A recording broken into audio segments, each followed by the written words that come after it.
Okay, Merry Christmas. I have this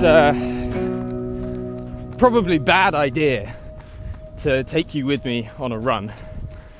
Now, there's a few reasons why this is a bad idea. The first reason is, for you, this is an audio experience for the most part. So, me panting away on a run is probably quite annoying.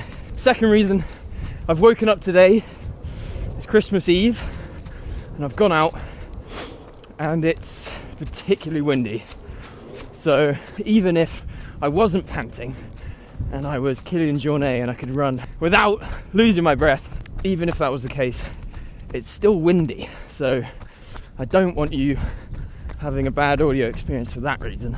They're probably the main reasons why it's a bad idea, to be honest. I also don't want to lose track of what I want to say to you today. That is, Merry Christmas, mostly. But it's also, let's go down this trail. It's also that the last episode, I did a little bit of a looking forward to the year. What's next for That's Runnable? And I gave you a bit of an idea. I want to give you a bit more of an idea today, but I also want to tell you or ask you to reflect on your year in the right way. If it's really windy, I sincerely apologize. Christmas is an interesting time. For a lot of people, it's very difficult. For a lot of people, we find it very easy. I find Christmas very easy. I love Christmas. I don't have any negative associations with it.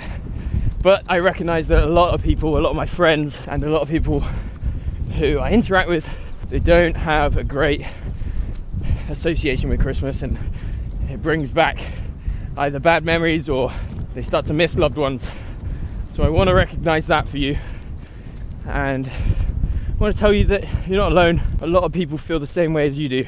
I also want to tell you that it's a very reflective time for everyone, Christmas. It's obviously a beautiful opportunity towards the end of the year to reflect and to think about how your year's gone. And so I want to make sure you do that in the right way, because there is a wrong way to do this. There is a wrong way to look back at your year. There's a wrong way to reflect. And there's a right way, in my opinion. And no matter what you've been through, there's always a way to see your year in a positive light. And that's what we're trying to do. We want to see 2025 in a positive light, and we want to go into 2026 with the right perspective. So I want to talk a little bit about that. But before I do, I want to first say thank you for listening. This isn't going to be a big episode, it's just a little one. But I do want to say from the bottom of my heart something I don't think I said properly in the last episode, and that is simply thank you for listening. Thank you for supporting. Thank you for engaging in the content I make. And I guess also thank you for trusting that I mean well. I don't always get everything right. I don't always come across the right way necessarily. It's a very difficult thing to do. When you are putting yourself on the internet at the scale I'm trying to, it comes with its own challenges. Of course, not only are you trying to say the right things or speak in the right way, but there's something I've been struggling with quite a lot recently, and that is I feel like a narcissist. It feels like a strange endeavor. Here we go. We got a dog. I post every day on social media. I film myself every day. I edit videos of myself every day. I film myself like this out on a run. I record my voice on podcasts. Many of those podcasts are solo podcasts, so it's just me. Many of those podcasts although less so now because I'm starting the process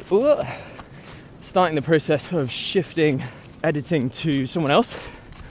But many of those podcasts I'm editing myself, so I am constantly filming myself, watching footage of myself, listening to audio of myself and my voice. I am endlessly getting feedback on me and the content that I'm making, and that's a place that I have not been before. You know, I think I've been doing this now for 4 years, making content, putting myself out there, and progressively in that time it's got easier and easier to be okay with my face being out there, my opinions being out there, my voice, my thoughts, everything. And I think, you know, I think it's important to talk honestly about the effect that this can have on you. I think us content creators can get quite caught up in this idea of putting out as much as possible. And I've operated in that way. I've operated in a way that has meant that I am just constantly churning out content. My approach to the content game has just been put out as much as you can. And I've systematized that as well. So on That's Runnable's page, I am putting out content which is text carousels from the newsletter, clips from the podcast, and all sorts of other content.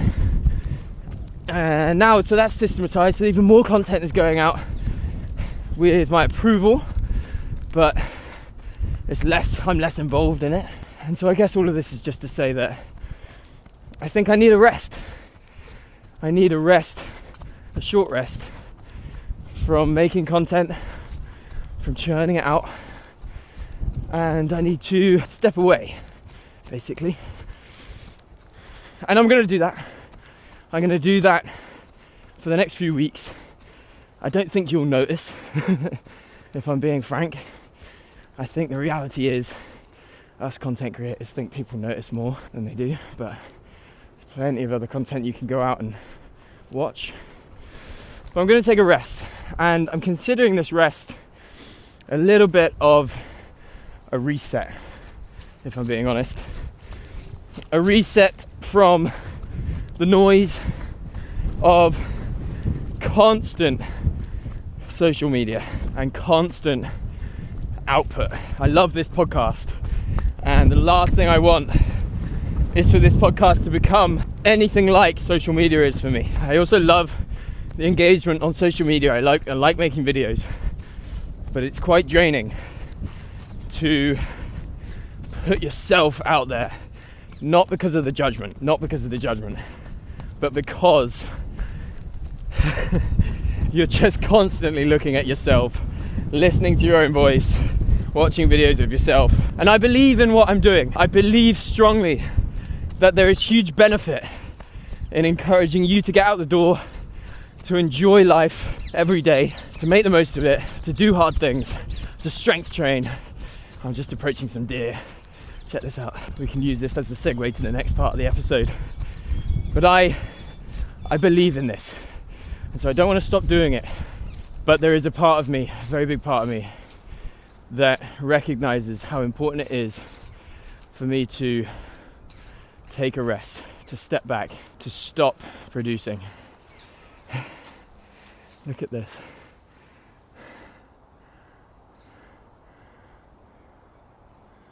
Here we are, ladies and gentlemen. If you're not watching, I'm sorry, but I am currently walking past some Bambis. Okay, now that I've said this, let's move to the next part of the episode. The next part of the episode, look at this stag, camouflaged. See him? I want to talk about what's to come and the next chapter, 2026. You know, I don't know if you've ever heard the phrase, what got us here won't get us there. But things will be changing. things will be leveling up, and I want your audio experience of this podcast to be improved. Not heaps is going to change. You're not going to be like, oh wow, it feels like a completely different podcast. We are still going to keep the rugged feel. It's still going to feel just like me talking to you. There is a certain vibe to the podcast that I've always tried to achieve, and that won't be lost. However, I have some pretty exciting guests coming on, and I want to do those episodes justice. I've had a chat with Jack Faint, who has just been the first man to run the length of India with a brain tumour, by the way. Morning.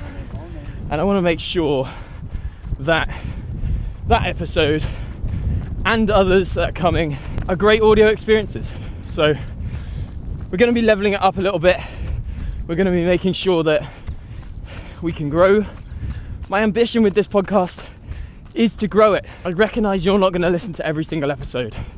Currently, across the platforms, there's about 20,000 of you or more. It's actually really hard to gather the data on this stuff. There's been way beyond 200,000 listens, downloads, whatever you want to call it. And I have big goals. I have big goals for the year. So as I look forward to the year, there's a part of me that wants to reflect on the year past. There is a way to reflect on your year that will not be beneficial for you. There is a way to reflect that will have you focusing on the things that went badly. My year was incredible. It's easy for me to find things that went well. I achieved many things. We launched the coaching hub, ran my first 100 miler, grew the podcast, managed to travel around the world. There were many things that I am very proud of. However, there were many things that went unmentioned, that went badly, that were trip-ups, that were failures, that were really hard to deal with.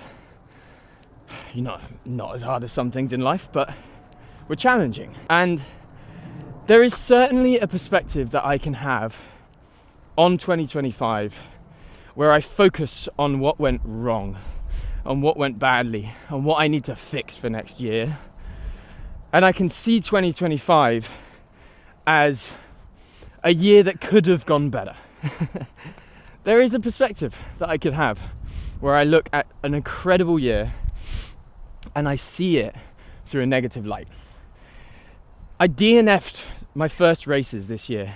I DNF'd 2 races. First was Lone Wolf. That didn't go according to plan. I pulled out about 18 laps in. Second was MIUT, Madeira Island Ultra Trail. I sprained my ankle 12 kilometers in and pulled out about 20 kilometers in. I traveled all the way to Madeira for that. I trained for months to try and throw down and execute a race I was proud of. Didn't happen. Even the races that I did finish, in my mind, went incredibly badly.